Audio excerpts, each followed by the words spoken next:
안녕하세요. 저는 도시가스 검침원으로 일하고 있는 대한민국 평범한 아줌마이자 애청자인 김복재입니다. 얼마 전에 저에게도 기가 막히고 코가 막히는 사연이 생겨서 이렇게 제보하게 되었습니다. 사건의 전말을 말씀드리기 전에 제 인생사를 간략하게 이야기 드려야 더 이해하기 편하실 것 같은데요. 저는 남편 때문에 평생을 시달려 온 여자입니다. 저희 남편은 시댁에서 물려받은 돈이 어마어마한 남자였어요.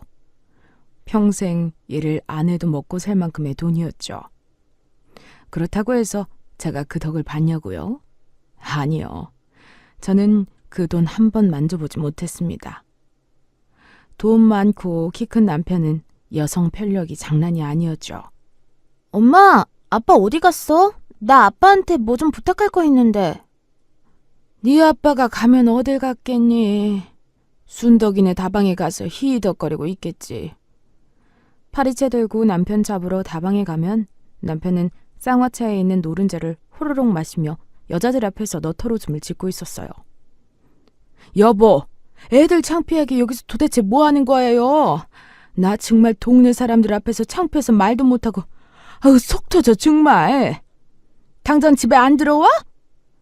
파리채로 막 여자들 등짝 때리고 쫓아내면 남편은 허허 왜 이쁜 아가씨들한테 그래 아줌마가. 다른 여자들 편을 들어주는 그런 사람이었습니다. 가부장의 끝, 그게 바로 제 남편이었죠. 생활비라도 제대로 주면 몰라요. 그것도 아니었죠. 본인은 비싼 양주에 여자들한테는 과일 나오는 안주도 막 주면서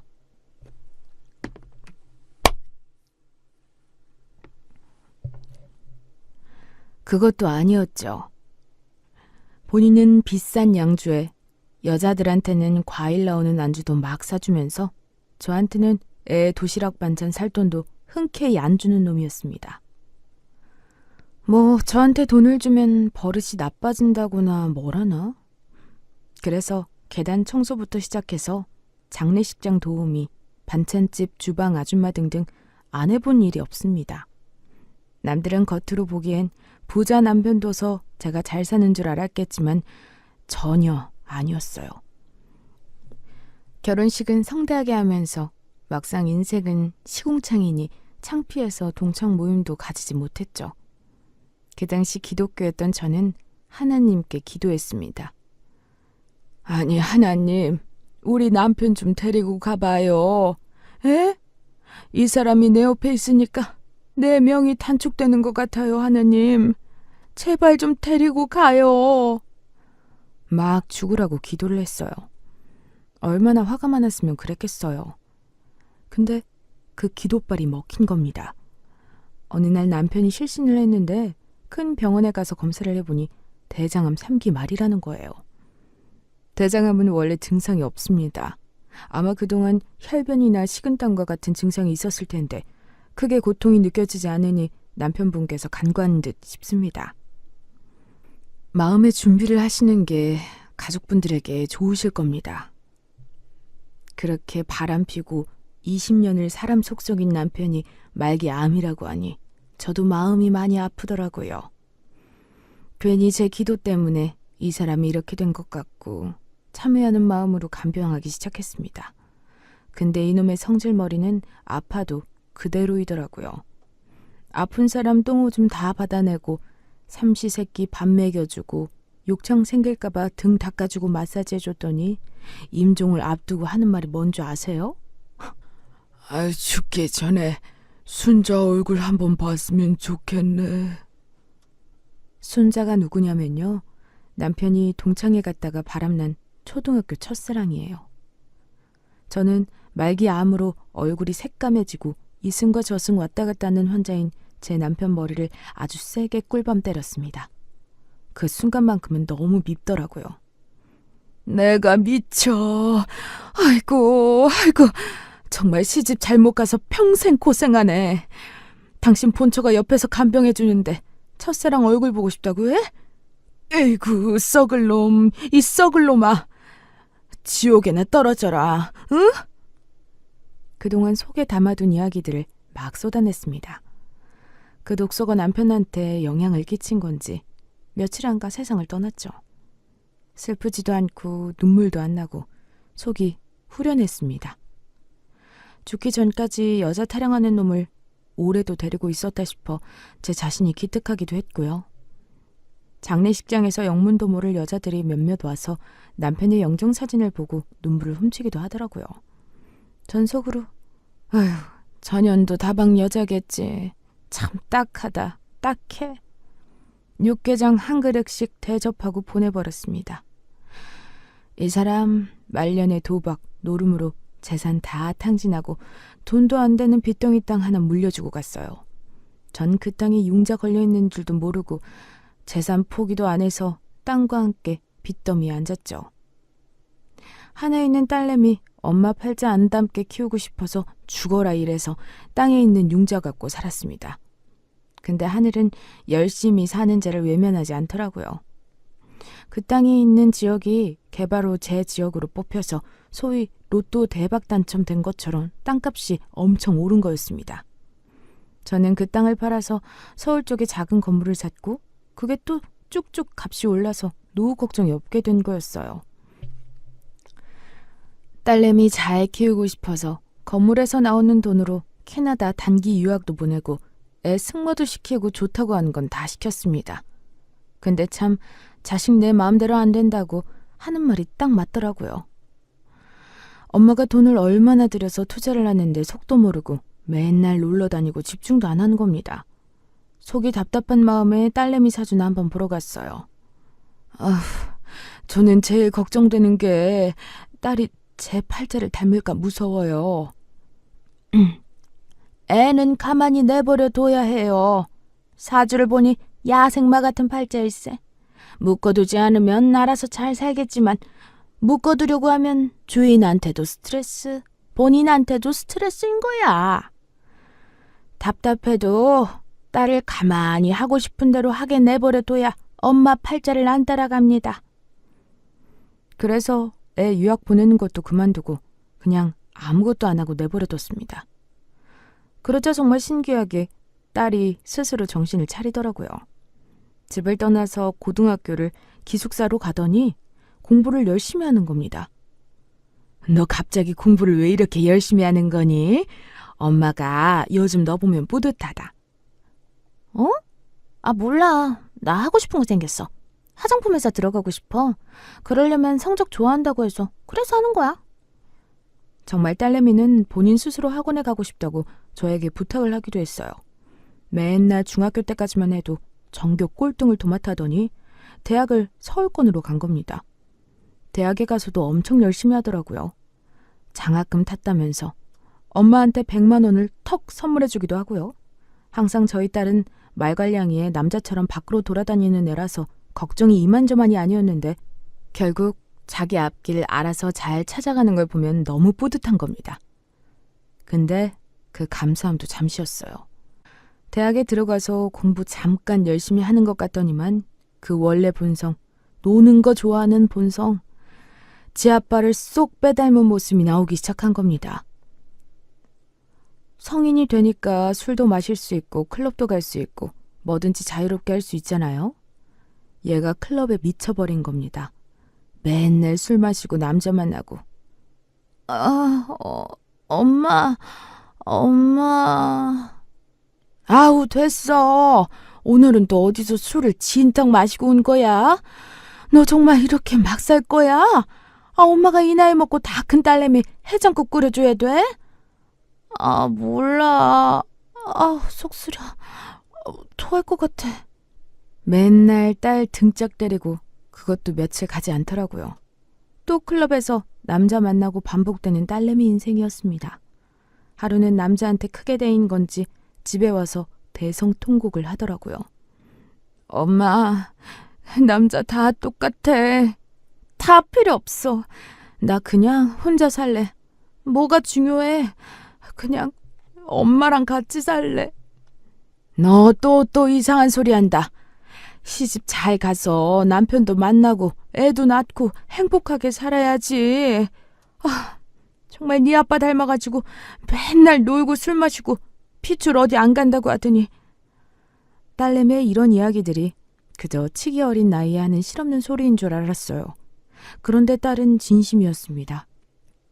그 이후부터 클럽도 안 가고 심지어 남자친구도 아예 안 만들었어요.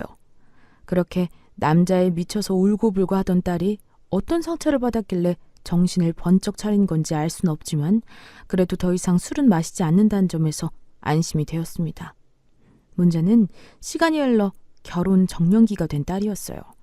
다행히 고학년이 되어서 공부를 열심히 한 딸은 원했던 화장품 회사에 입사할 수 있게 되었어요. 근데 나이 30이 훌쩍 넘어도 결혼하고 싶다는 남자를 데리고 오지 않더라고요. 너 만나는 남자 없니? 엄마 뭐야. 언제는 나보고 남자 좀 그만 만나라며. 왜 이랬다 저랬다야?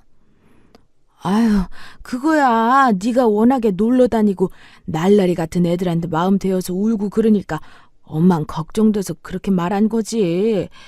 지금은 너 나이가 이젠 30 중반인데 언제 연애하고 결혼하려고, 응? 딸내미는 자기는 결혼 안 할 테니까 손주는 기대하지 말라고 하더라고요. 내가 무슨 잘못을 했길래 남편부터 자식복까지 하나도 없는 건지 마음이 착잡했습니다. 마음대로 살아라. 내 자식이라도 내가 내 입맛대로 바꿀 수도 없는 노릇이니 그러려니 했습니다. 야생마 같은 딸이라고 했으니 가만히 내버려두는 게 제 일이라고 생각했죠. 나는 우리 딸 닮은 손주는 못 볼 팔자구나. 그래, 내 팔자가 이러지 뭐.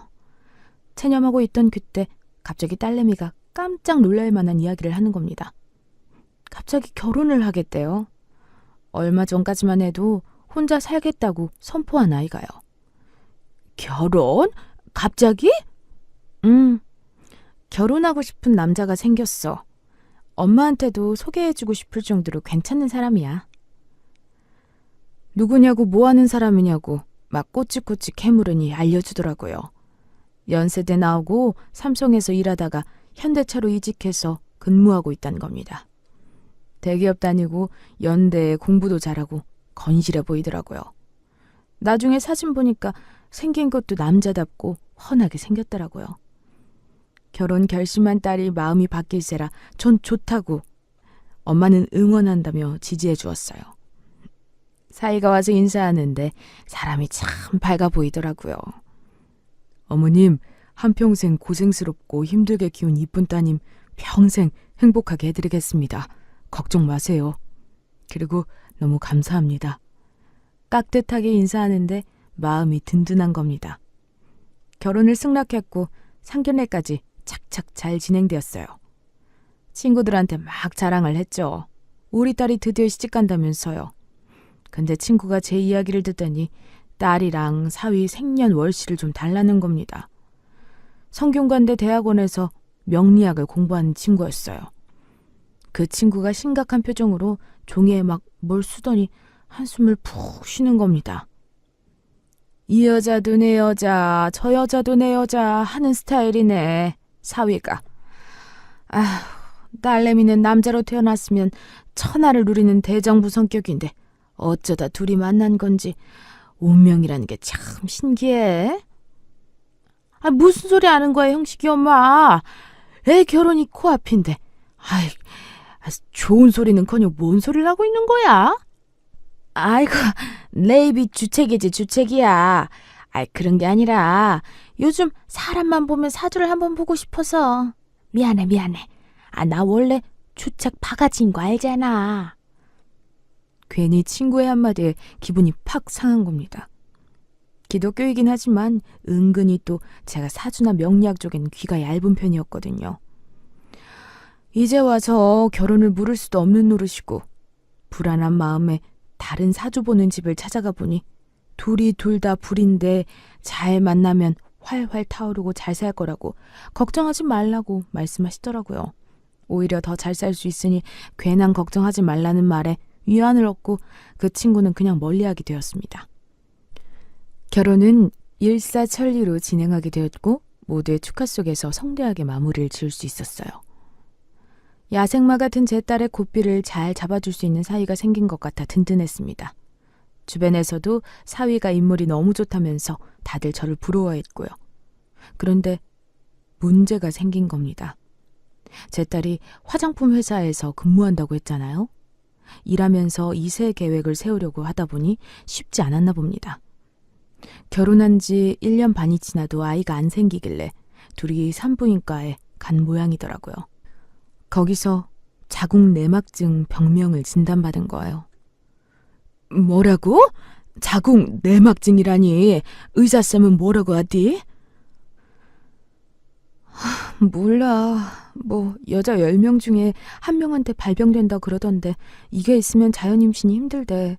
그리고 내가 스트레스 수치가 엄청 높다고 아이 가지려면 무조건적으로 안정을 취해야 한다고 하네. 딸은 회사에서 엄청 스트레스를 많이 받고 있었거든요. 아무래도 화장품 회사가 여초 집단이다 보니 거기서 정치질이 있었나 봅니다. 자유로운 영혼의 딸은 그런 곳에서 일하는 걸 힘들어했고 결국 몸과 마음의 병이 나고야 만 거죠. 엄마인 저도 옆에서 그걸 가만히 보고 있자니 속이 상하는 겁니다. 딸, 너무 힘들면 쉬어도 돼. 회사에서 돈 번다고 건강 나빠지면 그게 무슨 소용이 있겠니? 엄마는 우리 딸이 그냥 자유롭게 행복하게 살았으면 좋겠어. 응? 고개를 떨군 딸이 눈물을 후두둑 흘리더라고요. 그동안 여러모로 많이 힘들었던 모양입니다. 사위도 아내의 퇴사를 지지해주니 딸은 회사를 그만두었어요. 초반엔 후련하다고 좋아했습니다. 근데 1달 정도 지나니 우울증이 찾아왔어요. 집에서 아무것도 안 하고 남들 회사 갈 시간에 집에만 있으니 정신건강이 악화가 된 거였죠. 엄마도 집에 있으면 우울해져서 도시가스 검침원 일이라도 하는 거잖니. 아무리 건강하고 튼튼한 사람도 집에만 있으면 울적해지더라. 회사 안 다니고 있는 지금 그동안 배우고 싶었는데 바빠서 못 배운 것들 조금씩 도전해봐. 딸은 제 조언을 듣고 평소에 관심이 많이 있었던 피부와 메이크업 자격증 공부를 하기 시작했어요. 다시 뭔가를 도전하니까 생기가 올라오더라고요. 마침 딸 친구가 강남 쪽에서 메이크업샵을 운영하고 있었고 그곳에서 인턴을 하면서 일을 도와줬습니다. 애초에 퇴사를 한 것도 건강한 몸을 만들어서 아이 임신을 하려고 했던 거였으니 저도 살짝 궁금한 마음에 슬쩍 물어봤어요. 요즘 남서방이랑은 사이가 좀 어때? 몰라. 그놈의 남서방 바쁘다고 집에를 안 들어와요. 사위가 영업직을 하다 보니 밤늦게 들어오는 건 알고 있었는데 그 정도일 줄은 몰랐습니다. 일주일에 5번은 새벽 1시 넘어서 들어오는데 애가 어떻게 생기겠어. 나도 모르겠다. 요즘은 남자들이 다 그런가 봐. 난 이제 기대도 뭐도 없어.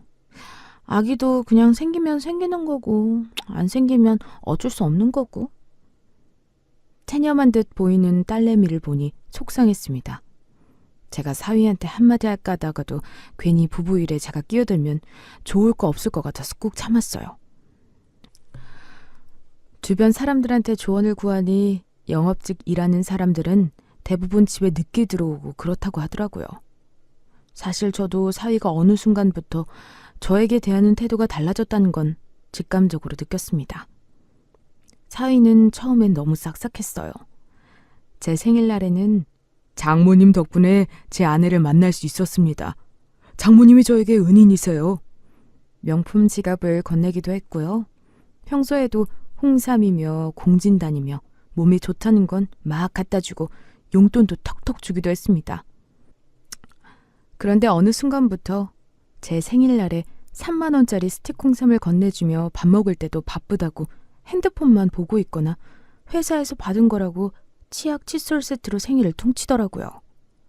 제가 돈이 없는 것도 아니고 사위한테 뭐 좋은 거 뜯어먹지 못해서 섭섭한 게 아니라 그래도 장모 생일인데 초반이랑 지금이랑 너무 달라진 것 같아서 마음이 조금 어렵더라고요. 그걸 딸내미한테 표현하기도 참 쉽지 않았고요. 그냥 사위가 요즘 사는 게 바쁘고 할 일이 많아서 장모 챙길 여력이 안 되는구나 생각하고 넘겼습니다. 마음이 심란할 때일수록 저는 몸을 더 움직였어요. 예전에 남편이 제 속 썩힐 때도 전 열심히 더 설거지하고 일하러 다니면서 머리에 있는 잡생각을 비워냈죠. 이번에도 마찬가지였습니다. 딸도 사위도 제 마음을 달래주지 못하니 도시가스 검침원 일을 조금 더 늘리면서 몸을 움직였어요. 검침원 일을 하다 보니 정말 별의별 사람들을 다 만났거든요. 각 세대에 있는 집들을 방문하면서 집 구경하는 것도 쏠쏠하기도 했지만 일하다가 재수없는 사람 만나면 기분이 팍 상해버리기도 합니다. 이번이 딱 그런 때였어요. 검침을 하러 왔는데 문 밖에서 애기 우는 소리가 앙앙 들리더라고요. 으엥, 으엥. 어머, 여기는 신생아가 사는 집인가 보다. 초인 정도로만 안 되겠다. 저는 조금 더 세게 콩콩 두들겼어요. 그러자 안에서 누구야? 누가 소리를 빽 지르는 겁니다. 저는 깜짝 놀라서 도시가스 검침하러 왔습니다. 아, 진짜 아줌마. 여기 문에 아기가 자고 있다는 스티커 못 봤어요? 아줌마 때문에 애가 깼잖아요. 아, 죄송합니다. 그러면 사진 찍어서 도시가스 번호로 보내주세요. 솔직히 좀 당황했어요. 제가 문 두들기기 전부터 애는 울고 있었고 문을 쾅쾅 친 것도 아닌데 저렇게 화낼 일인가 싶었습니다. 애 키우면 예민해지고 신경질 나기도 하니까 그냥 이해하고 넘겼죠. 근데 문제는 그 여자가 도시가스 사진을 한 달이 지나도 안 찍어 보내는 거예요. 하는 수 없이 그 집에 다시 찾아가게 된 거였죠. 한번 그런 집은 잊을 수가 없거든요. 똑똑똑 문을 두들기니 역시나 굉장히 신경질 나는 목소리로 누구냐고 묻더라고요. 검침원이라고 하니 화를 팍 내는 겁니다. 아줌마, 애 키우는 집에 왜 자꾸 오세요? 내가 저번에 말하지 않았어요? 자꾸 이렇게 문 두들기면 우리 아기 놀란다니까요? 아유, 죄송해요. 저희도 일을 해야 하는 입장이라서요. 사진으로 검침기 찍어달라고 했는데 연락이 없으셔서 잠깐 확인만 하면 되니까 양해 좀 부탁드려요. 결국 그 여자는 문을 열어줬습니다. 아가는 방에서 자고 있는 듯 했고 그 여자는 주방 식탁에서 매니큐어를 바르는 것 같았어요. 집이 이쁘고 깔끔하긴 했는데 어딘가 음기가 도는 게 느낌이 안 좋았습니다. 조심스럽게 세탁기 있는 다용도실 검침기를 확인하고 거실 쪽 베란다로 확인하려고 하는데 벽 한쪽에 가족 사진이 걸려 있는 겁니다. 근데 순간 흠칫했어요. 아기를 안고 있는 애 아빠가 제 사위랑 똑같이 생긴 겁니다. 제 사위가 흔한 얼굴은 아니었거든요. 약간 가자미 관상이기도 하고 콩벌레 같은 두툼한 점이 오른쪽 광대에 있어서 한번 얼굴 보면 절대 안 잊혀지는 얼굴입니다. 설마 했는데 정말 사위랑 너무 똑같아서 소름이 끼치더라고요. 저는 속으로 설마 두 집 살림하는 거 아니야? 아니 어떻게 세상에 이렇게 똑 닮은 사람이 있어? 이건 분명 우리 사위인데. 찝찝한 마음이 가시지 않았던 저는 핸드폰을 들어 찰칵하고 그 가족 사진을 찍었습니다. 아줌마, 뭐 하세요? 생각보다 크게 들린 찰칵 소리에 저는 순간 식은땀이 나더라고요. 아, 이거 검침기 사진 찍느라 그랬어요. 겨우 위기를 모면했습니다. 인사를 하고 후다닥 그 집을 나온 저는 순간 머리에 5만 가지 생각이 들었죠. 딸이 사위랑 사이가 안 좋은 것 같은데 설마 정말로 바람이 난 건가 싶었습니다. 그래서 요즘 장모한테 하는 행동이 시들시들해진 건가 합리적 의심이 들기도 했고요. 저는 딸내미를 만나서 살짝 떠봤어요. 요즘 컨디션은 어때? 그냥 뭐 나쁘지 않아. 남서방은 잘하고? 아, 몰라, 남편 얘기하지 마. 요즘 진짜 하는 꼴이 재수없어 죽겠어. 딸은 본물 터지듯이 남서방 뒷담을 까기 시작하는 겁니다.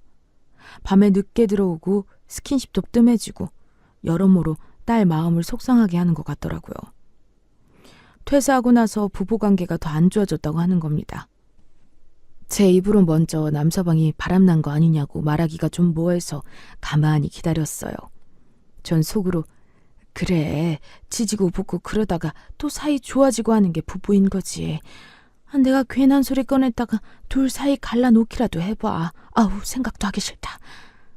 아무 일 없는 것처럼 다시 평범하게 하루하루 살고 있을 때쯤 딸이 저희 집에 놀러 온 겁니다. 오랜만에 놀러 온 딸에게 키위며 바나나며 과일을 챙겨줬어요. 거실에 앉아서 과일 먹다 말고 저를 쳐다보며 말을 하대요. 엄마, 나 이혼하면 어떨 것 같아? 순간 심장이 쿵 했습니다. 이혼? 갑자기 왜? 남서방이 아직도 속상하게 해? 요즘도 집에 늦게 들어오니? 안 되겠다. 엄마가 한마디 할까? 아니, 결혼한 지 얼마나 됐다고 집에 그렇게 늦게 들어오는 거야, 남서방은 진짜. 그게 아니라 이 사람 바람난 것 같아. 딸은 얼굴에 근심이 가득한 표정으로 저에게 그간 의심 같던 이야기들을 하나 둘씩 다 하는 겁니다. 집에 늦게 들어온 건 기본이고 가끔은 몸에 여자 향수가 나기도 했대요. 의심이 된 딸이 핸드폰을 뒤져도 나오는 게 없음이 마음이 답답했나 봅니다. 그러다가 하루는 남서방이 자다가 잠꼬대를 했는데 제 딸 이름이 아니라 다른 여자 이름을 부르면서 잠꼬대를 했더랍니다. 기가 막힌 딸이 울고 불면서 대체 누구를 마음에 품은 거냐고 그냥 솔직하게 말하라고 해도 오해를 하면서 발뺌을 했대요. 분명히 심증은 있는데 물증이 없는 상황이라 답답하다고 차라리 그냥 이혼하고 싶다고 저에게 눈물로 실토를 하는 겁니다. 제 생각에도 남서방한테 여자가 생긴 게 분명했어요.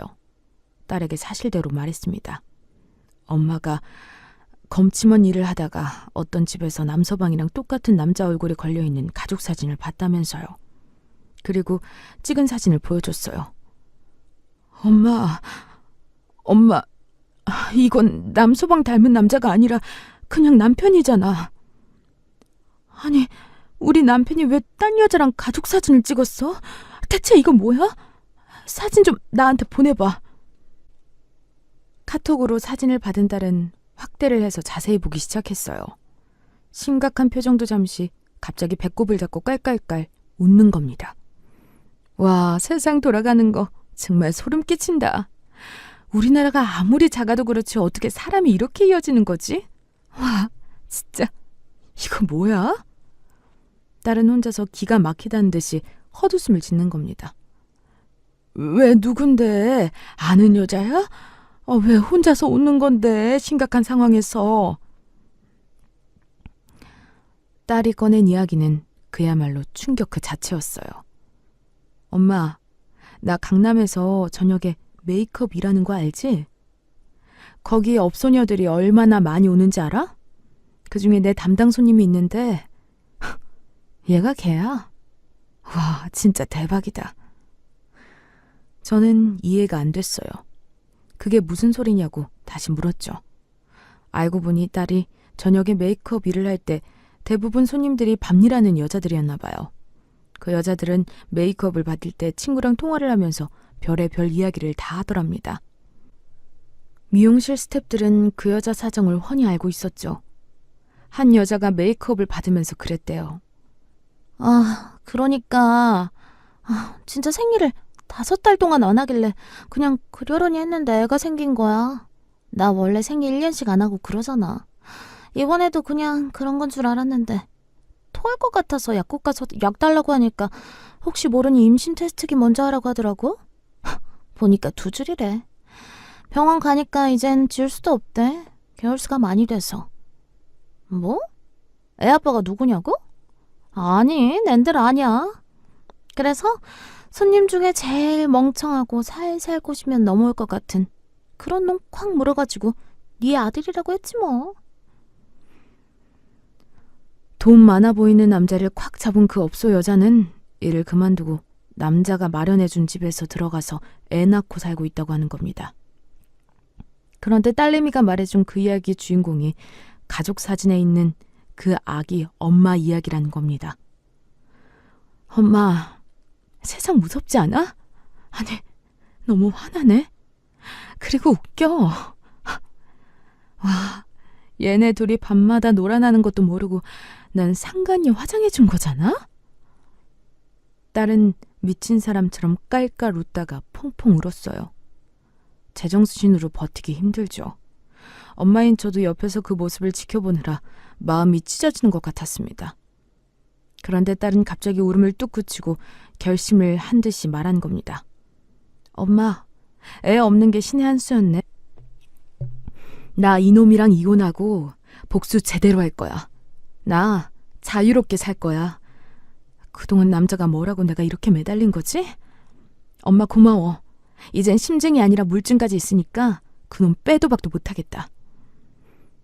약간의 걱정은 됐지만 딸이 알아서 잘 현명하게 해결할 거라 믿어 의심치 않았어요. 딸은 외도 증거를 잡겠다며 그 두 집 살림 차린 곳에 가서 복도에 카메라를 설치하고 저녁에 남서방이 그곳을 왔다 갔다 하는 것을 찍었습니다. 그리고 남서방과 딸, 그리고 저 이렇게 셋이서 삼자 대면을 하게 됐어요. 원래는 제 음력 생일을 챙긴다고 딸이 식사 자리를 마련했는데 남서방이 일 때문에 못 온다고 했다가 갑자기 온다고 말을 바꿨거든요. 남서방 요즘 일하느라 많이 바쁜가 보네. 우리 딸이 남서방이 매일 집에 늦게 들어온다고 속이 이만저만이 아닌가 봐? 장모님 죄송합니다. 요즘 경기도 안 좋고 하도 해야 할 일들이 많아서 죄송해요. 그때 제 딸이 푸하하 웃으며 남서방에게 말한 겁니다. 야. 뭔 바빠서 집에 늦게 들어와. 내가 언제까지 모른 척 해줄 줄 알았는데? 너 언제까지 속일 줄 알았는데, 어? 아니, 당신 갑자기 왜 그래, 어? 무슨 소리를 하는 거야? 누가 누굴 속여, 어? 딸은 한숨을 푹 쉬더니 남서방 뒤통수를 확 하고 후려쳤어요. 뭐 하는 거야? 진짜 오늘 어머님 생신 아니냐고. 좋은 날인데 갑자기 왜 그래? 이유라도 말해봐. 그러면 변명이라도 할 거 아니야. 야, 너는 진짜 끝까지 거짓말이구나. 반성할 줄도 모르고. 너 두 집 살림하는 건 내가 모를 줄 알아? 야, 세상 좁아. 우리 엄마가 도시가스 검침하다가 네 두 집 살림 차린 집에 들어갔댄다. 거기서 네 사진을 봤대. 애 안고 있는 네 사진이요. 남서방은 깜짝 놀라 아무 말도 못했습니다. 순간 동공이 흔들리는 게 다 보이더라고요. 사진까지 보여주니 빼도 박도 못할 증거니까 더더욱 아무 말 못해 보인 듯 했어요. 아니, 이걸 어떻게 설명하지? 일단 다 미안해. 정말 미안하고. 납작 엎드리는 남서방이었습니다. 제 딸은 통곡을 하면서 분노를 쏟아냈어요. 아무리 그래도 두 집 살림에 애 낳는 건 아니지 않냐면서요. 저도 엄마로서 화가 났습니다. 자네, 그동안은 내가 체면 생각해서 자네 행실에 대해서 뭐라고 하지는 않았네만 그동안 내 생일날 칫솔 세트 주고 3만 원짜리 홍삼 젤리로 퉁치고 축하한다고 문자 한 번 안 보냈던 게 다 외간 여자랑 놀아나느라 그랬던 건가? 이제 와서 말하는데 대체 자네는 인생을 왜 그러고 사는 겐가? 응? 제 딸이 저의 이야기를 듣고 깜짝 놀랐어요. 엄마 그동안 남서방이 엄마한테 용돈 준 거 없어? 용돈이라니 무슨 소리야? 생전 용돈 한번 받아본 적이 없는데. 와, 얘 진짜 생각보다 더 몹쓸 놈이네. 알고 보니 남서방이 제 생일 때마다 어머님한테 용돈 드린다고 제 딸한테 30만 원씩 받아갔대요. 자기가 70만 원 보태서 100만 원 만들어서 봉투로 드리겠다고 하면서요. 근데 전 받은 적이 없거든요. 알고 보니 남서방이 그 30만 원을 자기가 꿀꺽하고 저한테는 칫솔 세트 같은 싸구려 선물로 퉁친 거였습니다. 참다 딸내미가 화가 나서 남서방 머리채를 잡았고 식사 자리는 그야말로 아수라장이 됐습니다. 롬에서 식사를 해서 망정이었지 안 그랬으면 정말 난리가 났을 거예요. 식사 자리가 소란스러워지니 제가 딸을 말렸고 남서방은 너덜너덜해진 채로 황급하게 구두를 신고 도망갔습니다. 저는 딸내미한테 걱정하지 말라고 손을 꼭 잡아주며 엄마가 도와주겠다고 했어요. 전 바로 이혼 변호사를 알아봤습니다. 다행히 유책 사유가 사위한테 있기 때문에 이혼 같은 경우에 큰 문제 없이 빠르게 진행될 거라고 하더라고요. 그런데 이혼 소송 도중에 알게 된 충격적인 사실에 전 깜짝 놀랐어요. 연세대 출신의 삼성 다니다가 LG로 이직한 사위의 이력이 다 거짓말이라는 겁니다. 연세대도 신촌이 아니라 원주였고 그마저도 자퇴를 한 거였어요. 그리고 삼성이 우리가 아는 그 삼성이 아니라 공장에서 부품 만드는 자동차 외주 협력업체 생산직 직원이었던 겁니다. 그 공장에서 일하는 사람이었던 거죠. LG로 이직한 것도 LG 자동차 부품 만드는 수많은 협력업체의 공장 직원이었던 거예요. 이 정도면 사람 속이는 것도 재주다 재주야, 남서방. 아니 이제는 남서방도 아니지. 그놈 자식은 어디서 굴러온 개똥이야? 대체 왜 우리 딸내미한테 거짓말까지 하면서 만나려고 한 거냐고. 제 딸이 외국으로 유학도 갔다 오고 영어 발음도 좋고 승마도 탈 줄 아니까 잘 사는 집 딸내미인 줄 알았나 봐요.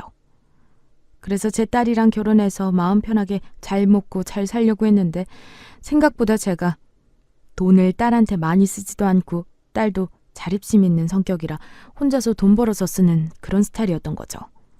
완전 부잣집 딸내미인 줄 알았는데 환상과는 다른 모습에 마음이 식었다가 제 딸이 퇴사까지 하고 나니까 마음이 완전히 떠난 거였습니다. 돈 보고 들어왔는데 자기한테 떨어지는 콩고물이 없으니 슬슬 외도를 하기 시작한 거예요. 그렇게 공장 직원들이랑 만나서 밤마다 술 마시다가 가게 된 술집에서 한 여자한테 첫눈에 반하게 된 거고 그 여자가 자기 좀 이 험악한 생활에서 구해달라고 눈물의 연기를 펼치니 남서방은 홀라당 넘어가 매일 밤마다 그 여자한테 월급을 바친 거였죠. TV에서만 나온 줄 알았던 기가 막힌 이야기가 제 사위의 이야기였다는 게 믿기지가 않았습니다. 제 딸은 온몸에 소름이 끼친다면서 살던 신혼집에서도 바로 나오고 친정으로 들어갔어요. 이혼 소송은 승소로 끝났고요. 상간녀 소송에서도 2천만 원을 받아냈죠. 남서방은 처음에 울고불고 하면서 한 번만 기회를 달라고 하더니 소송이 시작되자 미안하단 말도 없이 입 싹 닫고 연락을 하지 않았습니다. 딸, 이혼하길 잘했어. 아주 저런 모질이 데리고 있어봤자 우리 딸이 아까워. 차라리 엄마랑 지금부터는 행복하게 잘 살자. 알겠지? 이렇게 말하면서도 한편으로는 마음이 아팠습니다. 딸이 제 팔자를 따라가게 될까봐 너무 무서웠는데 그래서 더 신경 쓰고 잘해줬는데 결국엔 바람피는 남편을 만나서 이혼했다는 게 가슴이 찢어지는 듯 했습니다. 제 남편도 바람으로 제 속을 썩혔거든요. 딸은 이혼 후 오히려 더 행복해 보였습니다. 엄마, 남편이랑 이혼할 팔자면 그냥 받아들이면 되는 거지. 자꾸 아빠 생각하면서 비교하지 마. 알겠지? 나 지금으로도 충분히 행복해. 딸내미는 되려 저를 위로했습니다.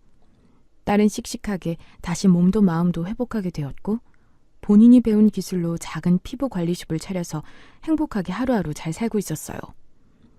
그러던 도중 딸이 갑자기 저에게 깜짝 놀라서 막 무슨 이야기를 하는 겁니다. 엄마, 대박이다. 전 남편 그 아이 있잖아. 그 상간녀가 낳으네? 아휴, 친자 검사는 해봤으려나 몰라. 지 자식 아닌 거 알려면 어쩌려고. 그니까. 그 상간녀가 옛날 버릇 못 물리고 애기 집에 냅두고 남자 만나러 갔다가 딱 걸렸대. 그게 3번이 넘었고 결국 참다 못해서 막 싸우다가 애기 친자검사 이야기가 나왔나 봐. 그래서 전 남편이 친자검사를 했는데 뭐 어떻게 됐겠어. 불을 친 거지. 난리가 났대. 아휴, 그럴 줄 알았다. 친자검사 결과에서 불일치가 나오자 이혼 선언을 했나 봅니다. 아이는 그 여자 보고 키우라고 하면서요. 그래서 그 여자가 아이를 데리고 잠적했는데 뛰는 놈 위에 나는 놈이 있다고 남자 명의로 대출을 잔뜩 받고 그 돈을 빼가서 도망친 거예요. 그러게 술집에서 무슨 사랑을 찾는다고 말도 안 되는 소리를 늘어놓더니 그 끝은 결국 파국이었습니다. 혀를 끌끌 차면서 잘 됐다고 하늘이 알고 그렇게 복수를 해준 것 같다며 위언을 삼고 딸이랑 백화점 쇼핑을 하는데 주차 안내요원 얼굴이 어디선가 많이 본 얼굴인 겁니다. 쓱 보니 세상에 그놈인 겁니다. 저희 서로 둘 다 깜짝 놀라서 순간 얼굴이 굳었지만 모른 척하고 지나갔죠. 세상 참 좁더라고요. 그날 저녁 딸에게서 그놈에게 전화가 왔습니다. 오늘 백화점 왔지? 정말 창피하다. 나 정말 자존심 내려놓고 이야기하는 건데 나 요즘 빚 때문에 죽고 싶어. 너무 힘들거든. 내가 너한테 큰 실수한 거 알아. 잠깐 미쳤나 봐. 나도 속았어. 그 술집 여자한테. 그래서 지금 빚더미에 숨만 쉬어도 한 달에 이자가 200만 원씩 나가. 나 한 번만 도와주면 안 되냐? 여윳돈 있으면 나 좀 빌려주라. 내가 오죽하면 전 아내한테 전화를 하겠냐. 딸내미는 당황해서 아무 말도 못하더라고요. 제가 대신 전화를 받았습니다. 자네는 참 뻔뻔함의 정도를 모르는 사람일세. 우리 딸한테 인간으로서 해서는 안 될 짓까지 하면서 이게 뭐하는 겐가? 지금 장난하는 겐가 자네? 다신 우리 딸한테 연락하지 말게나. 한 번만 더 연락할 시에는 그땐 스토킹으로 확 고소할 줄 알게나. 그리고 저는 백화점 주차관리 담당팀에 전화를 해서 항의를 했습니다. 손님 차 앞에 적혀있는 번호로 연락해서 개인적인 요구를 하는 주차관리 요원이 있으니 당장 자르라고요. 그리고 그 다다음 날 같은 시간에 주차를 하러 가보니 역시나 남서방 얼굴은 보이지 않았습니다. 아마도 잘렸겠죠.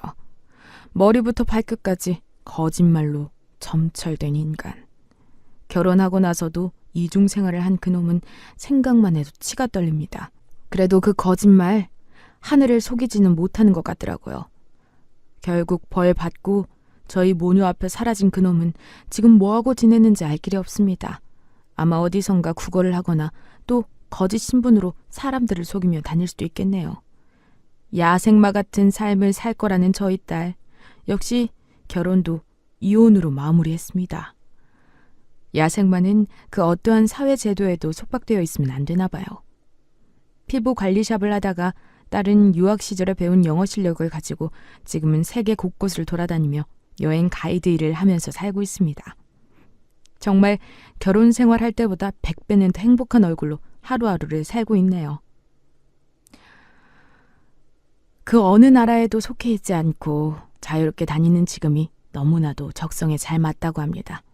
아마 제 남편도 그런 팔자였을 것 같아요. 어딘가에도 속해 있지 않고 자유롭게 다니면서 세상을 느끼고 싶은데 가정도 있고 멀리 나갈 수도 없으니 이 여자 저 여자 만나면서 자신의 그릇된 자유를 펼쳐나 봅니다. 사주팔자는 귀에 걸면 귀걸이, 코에 걸면 코걸이라고. 야생마 같은 사주라고 안 좋다고 했던 사주가와 달리 야생마처럼 세계와 넓은 대지를 누비며 사니 딸 인생이 행복해졌네요. 남의 말에 휘둘릴 필요가 없는 것 같습니다. 그리고 엄마 팔자 닮은 딸이 행복하지 말라는 보장도 없는 것 같습니다. 우리는 모두 행복해질 권리가 있고 어떠한 상황 속에서도 행복을 찾을 수 있는 것 같습니다. 지나고 보니 남편 때문에 사위 때문에 힘들었지만 그 덕에 딸을 낳았고 딸과 더 가까워져서 행복하게 되지 않았나 싶습니다. 그럼 제 사연 들어주셔서 감사합니다. 여기서 마무리하겠습니다. 감사합니다.